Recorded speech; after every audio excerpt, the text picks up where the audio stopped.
Ito ay rated SPG. Striktong patnubay at gabay ng magulang ang kailangan. Maaaring may masiselang tema, lengguwahe, karahasan, sexual, horror o droga na hindi angkop sa mga...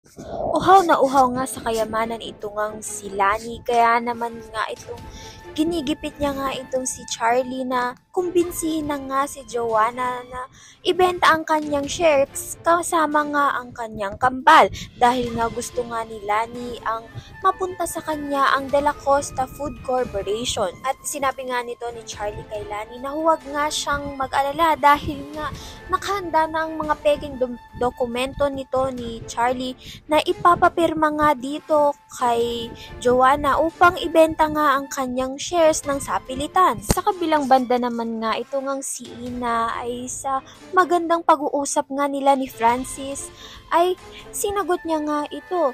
Ngunit may parang hindi nga tama dahil nga parang napilitan nga lang itong si Ina na sagutin nga itong si Francis dahil nga nagagalit siya at nagsiselo siya sa ginawa nga ni Yuan nang makita niya nga na hinahalikan ni Yuan ito ngang si Amy. Ngunit hindi nga alam nito ni Ina na nagkakalabuan na nga itong si Yuan at ito ngang si Amy dahil nga nang marinig nga ni Yuan lahat ng pinagsasabi nga nito ni Amy na siya nga ang tumulak dito kay Ina at nagpahamak nga sa buhay nito. Gayon naman ay dinedepensahan pa rin ni Amy ang sarili niya na hindi niya nga gagawin na yon. Ngunit narinig na nga lahat ni Yuan ng lahat ng katotohanan kaya naman iniwan niya nga itong si Amy.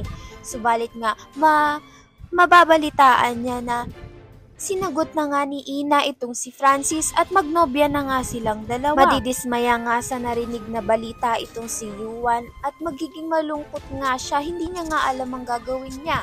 At ngunit manggagalaiti naman sa galit itong si Joanna nang malaman niya nga na sinagot na nga ni Ina itong si Francis dahil hindi niya nga matanggap na ang kanyang ex-boyfriend ay nobya na ng kinasusuklaman niya. Makatunog nga kaya itong si Joanna sa pinagagawa nga ni Charlie at Lani sa kanya at mapasagot pa rin kaya ni Yuan itong ang si Ina. Ngayon nobya na nga ni Ina itong si Francis.